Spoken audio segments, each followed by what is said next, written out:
Namaku Velma and welcome back to Impactors Online Service. Gimana nih kabarnya kalian minggu ini?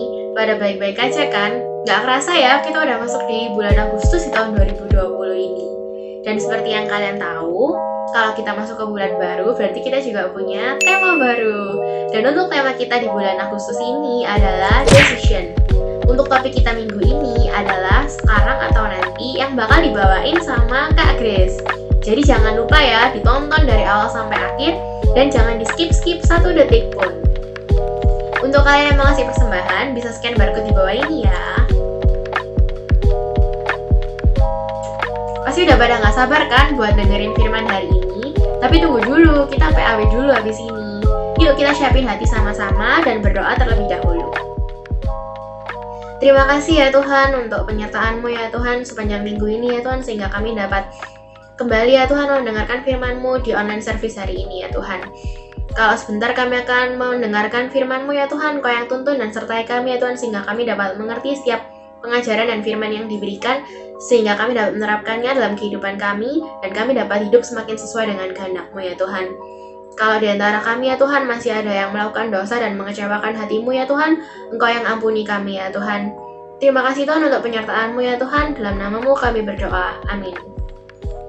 Enjoy the presence of God, Impactors! Hey Impactors, gimana kabar kalian? Aku percaya siap dari kalian baik-baik saja karena kita memiliki Allah yang luar biasa. Yes. Mari kita sama-sama siapkan diri kita. Mari yang duduk bisa bangkit berdiri, yang rebahan bisa bangkit, dan yang berdiri mari kita lompat bersama-sama. Yes. Mari kita puji Tuhan sama-sama. Come on. Tepuk tangan di atas kepala sama-sama.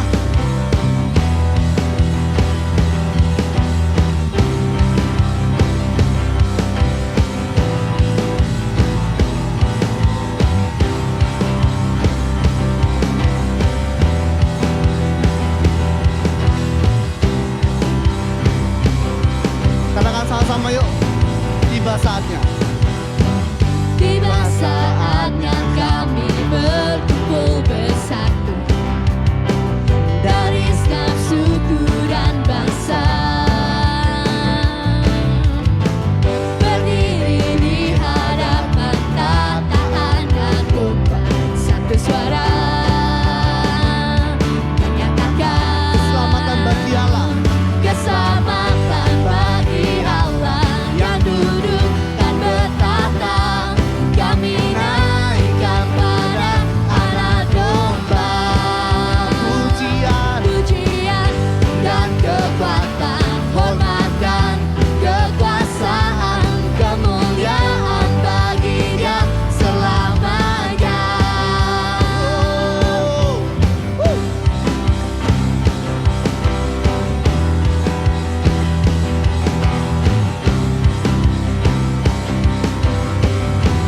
Katakan, tiba saatnya. Tiba saatnya kami berkumpul bersatu dari segala suku dan bangsa, berdiri di hadapan tataan domba, satu suara menyatakan Keselamatan. keselamatan bagi Allah yang duduk dan bertata. Kami naikkan pada anak domba, Pujian. pujian dan kekuatan, hormat dan kekuasaan, kemuliaan bagi Dia selamanya.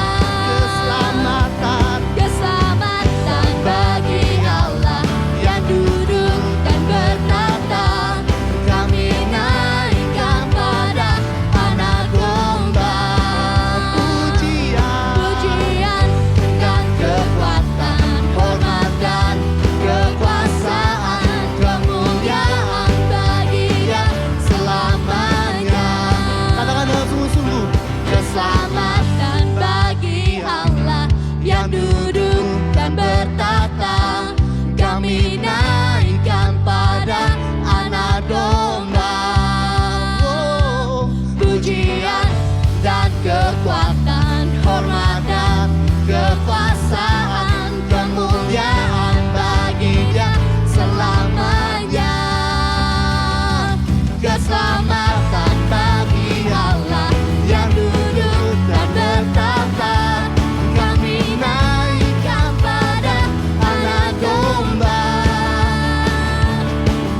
Terima kasih Tuhan, atas kesempatan kami bisa berada di sini.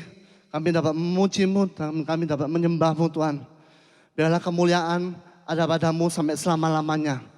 Sebentar lagi kami ingin mendengarkan firman-Mu. Engkau yang memberkati pembicara, Engkau yang memberkati kehidupan kami, biar kami bisa memuliakan Engkau ya Tuhan. Terima kasih ya Tuhan, dan Tuhan Yesus kami doa ucap syukur. Haleluya, amin.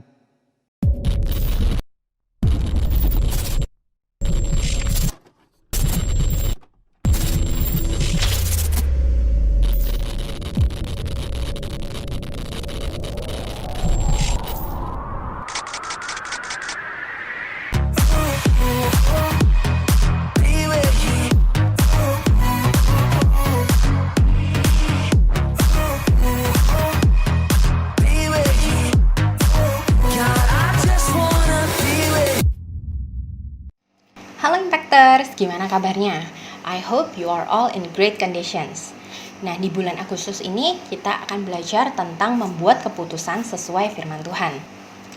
Nah, di minggu yang pertama ini kita mau sama-sama belajar dari Lukas 16 ayat ke-19 sampai 31.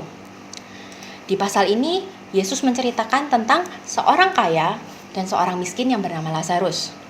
Nah, sebelum itu pertama-tama yang harus kita pahami dulu adalah siapakah audiens atau pendengar yang dituju. Kalau kita baca di pasal sebelumnya, di Lukas pasal 15 ayat yang pertama dan yang kedua dikatakan, para pemungut cukai dan orang-orang berdosa biasanya datang kepada Yesus untuk mendengarkan Dia. Maka bersungut-sungutlah orang-orang Farisi dan ahli-ahli Taurat. Katanya, Ia menerima orang-orang berdosa dan makan bersama-sama dengan mereka. Nah, dari sini bisa kita lihat bahwa pendengar dari perkataan Yesus ini ada dua kelompok. Para pemungut cukai dan orang berdosa, dan yang lainnya adalah orang-orang Farisi dan ahli-ahli Taurat. Nah, di pasal-pasal sebelumnya kalau kita baca, Yesus banyak memberikan sindiran dan juga teguran kepada orang Farisi dan ahli Taurat. Dan di kisah ini pun, Yesus juga sedang melakukan hal yang sama. Yesus memulai ceritanya dengan menceritakan tentang dua kelompok orang. Mari kita lihat kelompok yang pertama di ayat yang ke-19. Ada seorang kaya yang selalu berpakaian jubah ungu dan kain halus, dan setiap hari ia bersukaria dalam kemewahan. Nah, kelompok orang yang pertama ini mewakili orang-orang Farisi dan ahli Taurat. Di zaman itu mereka ini adalah orang-orang yang dihormati dan punya kedudukan yang penting dalam struktur orang Yahudi dan juga lingkungan keagamaan mereka. Dan mereka ini biasanya berpenampilan mewah. Mereka pakai kain ungu dan kain halus atau kain linen. Jadi pada zaman itu tuh adalah bahan material kain yang cukup mahal. Dan anggapannya seperti kayak baju bermerek mahal lah di zaman ini. Dan ini menunjukkan bahwa mereka ini adalah orang-orang yang punya posisi dan cukup kaya secara materi. Di ayat 19 juga dikatakan bahwa setiap hari ia bersukaria dalam kemewahan. Jadi mereka punya hidup yang enak, mewah, dan juga nyaman. Tapi pada pelayanan Yesus, kelompok orang inilah yang sering disindir dan justru dikecam sama Yesus. Mengapa? Karena pertama, orang-orang ini adalah orang-orang yang Yesus bilang munafik. Mereka kelihatannya memang memelihara hukum Taurat, rajin beribadah, mengikuti tradisi mereka, memberi persembahan, tetapi motivasi hati mereka sebenarnya busuk.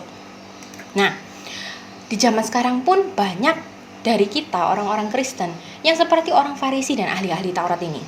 Kita rajin beribadah ke gereja, kita ikut pelayanan, bahkan mungkin kita menjadi pembimbing rohani.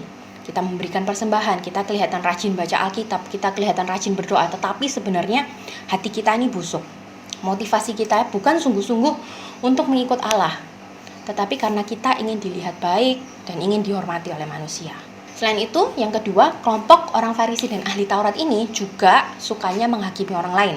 Nah, seperti yang tadi kita lihat di pasal 15, mereka suka mendiskriminasi kelompok orang yang mereka anggap berdosa, yang mereka anggap nggak layak, seperti kalangan pemungut cukai dan juga orang-orang berdosa. Nah, di zaman sekarang ini, berapa banyak dari kita orang-orang Kristen yang justru lebih suka ngejudge, lebih gampang untuk nyinyirin orang, dan suka mendiskriminasi orang lain yang kita anggap lebih rendah atau kurang suci dan kurang layak, kurang kudus. Yang ketiga, orang-orang Farisi dan ahli Taurat ini mereka hidup dengan egois. Jika kita baca nanti di ayat selanjutnya, si orang kaya ini Mungkin memang dia tidak menyiksa atau memukuli Lazarus, tetapi dia juga sama sekali tidak melakukan apa-apa. Si orang kaya ini mengabaikan Lazarus. Lazarus bahkan dibiarkan untuk makan dari sisa-sisa mejanya, dan bahkan anjingnya menjilati luka-luka yang ada di kulit Lazarus. Jadi he did nothing. Padahal Lazarus ini ada selalu di dekat pintu rumahnya. Nah, berapa banyak dari kita yang mungkin merasa, oh aku kan gak ikut ngebully teman-temanku, aku juga gak ikut rasis, atau aku gak diskriminasi temenku kok. Tapi kita gak melakukan apa-apa. Kita mengabaikan mereka. Kita cuek, kita gak nolong, kita diem aja. Sekarang kita lihat kelompok orang yang kedua di ayat 20 dan 21. Dan ada seorang pengemis bernama Lazarus, badannya penuh dengan borok, berbaring dekat pintu rumah orang kaya itu, dan ingin menghilangkan laparnya dengan apa yang jatuh dari meja orang kaya itu. Malahan anjing-anjing datang dan menjilat boroknya. Nah, Lazarus dalam kisah ini mewakili kelompok audiens atau kelompok pendengar yang kedua, yaitu pemungut cukai dan orang berdosa. Nah, pada zaman Yesus, pemungut cukai dan juga orang berdosa ini dimasukkan ke dalam kelompok yang sama. Mereka dianggap sebagai kelompok yang hina, yang tidak kudus, yang tidak layak. Terutama karena pemungut cukai ini dianggap memihak kepada pihak bangsa Romawi, bangsa penjajah, bangsa Yahudi waktu itu. Jadi image yang ada pada mereka adalah mereka ini orang-orang yang menindas dan menyiksa saudara sebangsa mereka sendiri. Tetapi selama pelayanan Yesus dikatakan di Lukas 15 bahwa kelompok inilah yang biasanya datang kepada Yesus untuk mendengarkan dia. Dan Yesus memang banyak datang kepada kelompok orang-orang ini. Bahkan murid-murid Yesus sendiri kebanyakan berasal dari kelompok yang kedua ini, yaitu orang-orang yang tidak terpelajar, bahkan ada pemungut cukai dan lain-lain. Tetapi justru kelompok inilah yang benar-benar mendengarkan dan mengikuti Yesus dan menjadi murid Yesus. Dan justru dari kelompok inilah Injil dan kabar baik kerajaan Allah disebar luaskan ke seluruh dunia. Sekarang kita lanjut ke ayat yang ke-22 dan ke-23. Kemudian matilah orang miskin itu, lalu dibawa oleh malaikat-malaikat ke pangkuan Abraham. Orang kaya itu juga mati lalu dikubur. Dan sementara ia menderita sengsara di alam maut, ia memandang ke atas dan dari jauh dilihatnya Abraham dan Lazarus duduk di pangkuannya. Di sini Yesus memberikan satu reality check ke kita. We will all die. Semua orang akan mati. Tidak peduli apakah dia kaya, dia miskin, semua orang akan mati. Dan setelah kematian, hanya ada dua tempat yang bisa kita tuju, yaitu alam maut dan pangkuan Abraham. Nah, pangkuan Abraham ini adalah waiting place buat orang-orang benar, orang-orang percaya sebelum Tuhan Yesus datang untuk kedua kali dan untuk menghakimi yang terakhir kalinya. Dan di kisah ini, Lazarus mati dan dia dibawa dengan VVIP treatment oleh para malaikat ke pangkuan Abraham. Sementara si orang kaya tadi mati dan sengsara di alam maut. Kemudian kita lihat selanjutnya di ayat ke-24. Orang kaya itu berseru katanya, "Bapak Abraham, kasihanilah aku." Nah, perhatikan di sini bahwa si orang kaya ini memanggil Abraham Bapak. Jadi selama di dunia rupanya dia menganggap dirinya sendiri ini keturunan Abraham. Abraham disebut bapak orang percaya. Dia menganggap dirinya sendiri ini adalah keturunan Abraham, keturunan orang percaya. Dia termasuk orang-orang benar. Dia menganggap diri sendiri benar. Nah, hati-hati jangan sampai kita menjadi seperti si orang kaya ini. Menganggap diri kita sendiri benar, menganggap diri kita ini orang percaya, tetapi nantinya akhir hidup kita berakhir di neraka. Kita lanjut, lalu si orang kaya ini meminta, "Suruhlah Lazarus supaya ia mencelupkan ujung jarinya ke dalam air dan menyejukkan lidahku. Sebab aku sangat kesakitan dalam nyala api ini." Tetapi Abraham menjawab di ayat 25, "Anak, ingatlah bahwa engkau telah menerima segala yang baik sewaktu hidupmu, sedangkan Lazarus segala yang buruk. Sekarang ia mendapat hiburan dan engkau sangat menderita." Dulu si orang kaya ini sudah egois menikmati segala sesuatu yang nikmat di dunia ini. Dan sekarang Lazaruslah yang menikmati kenyamanan. Dan di sini kita bisa melihat perbedaan dari dua destination kita setelah kita nanti mati. Alam maut dan juga pangkuan Abraham.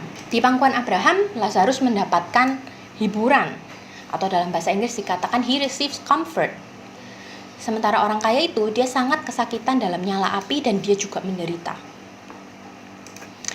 Abraham juga lanjut menjawab di ayat yang ke-26, selain daripada itu di antara kami dan engkau terbentang jurang yang tak terseberangi, supaya mereka yang mau pergi dari sini kepadamu ataupun mereka yang mau datang dari situ kepada kami tidak dapat menyeberang. Setelah kita mati secara fisik, ada jurang yang tidak bisa diseberangi, dan sudah terlambat kalau kita mau menyeberang waktu kita sudah mati. Jadi waktunya pertobatan itu adalah sekarang. Dan jurang itu hanya bisa diseberangi melalui Yesus Kristus selama kita hidup di dunia ini.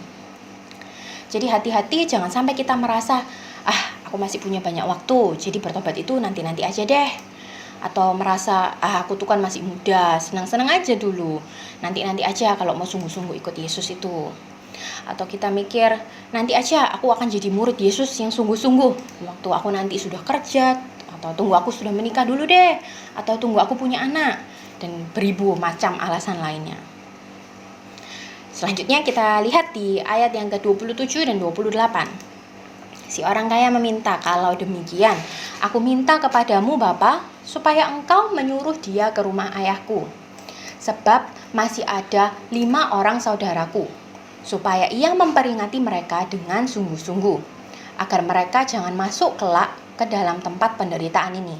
Tetapi jawaban yang dia terima di ayat 29-31, ada pada mereka kesaksian Musa dan para nabi.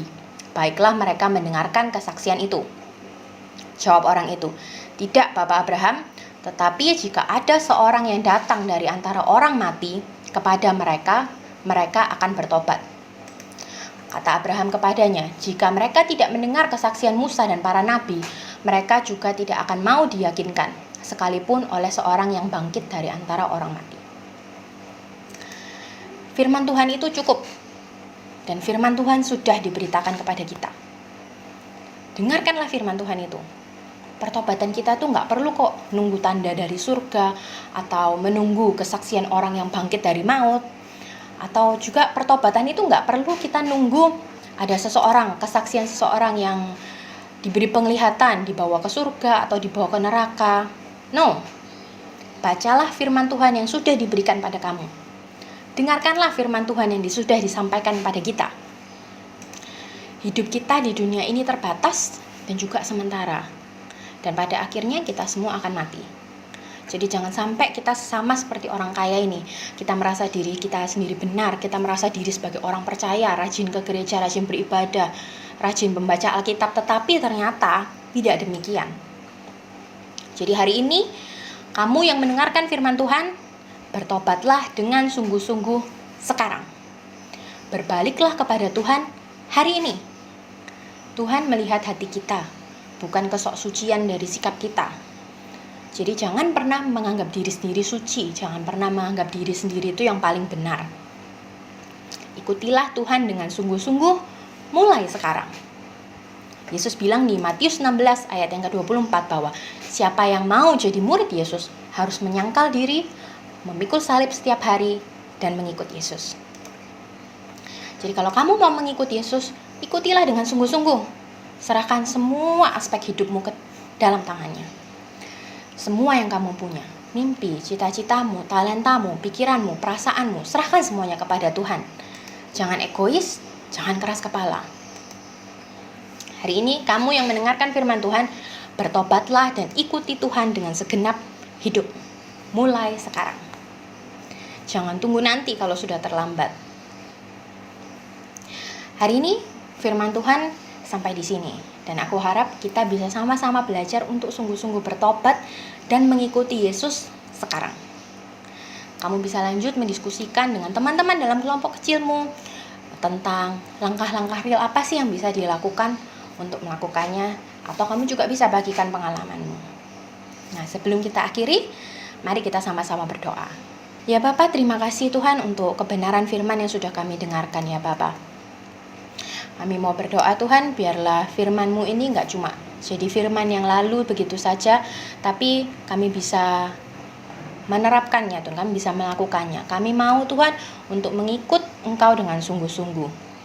Kami mau berbalik Tuhan kembali ke dalam track-Mu ya Bapa. Roh Kudus, Engkau yang bantu kami supaya kami bisa berbalik, kami bisa berubah dan bertobat Tuhan, dan benar-benar mengikuti Yesus. Mau berdoa Tuhan untuk sepanjang minggu ini, biarlah Engkau yang berkati dan Engkau yang pimpin dan sertai kami ya Bapa. Terima kasih Tuhan, biarlah firman ini termateraikan dalam hati kami, dan kami bisa firman ini juga bisa bertumbuh dan berbuah ya Bapa, dan buahnya bisa dinikmati oleh banyak orang. Terima kasih, mau serahkan semuanya ke dalam tangan-Mu, di dalam nama Tuhan Yesus kami berdoa. Amin. Oke, happy Sunday all, dan selamat melakukan firman Tuhan. Nah, gimana nih firmannya minggu ini? Seru dan memberkatin banget kan?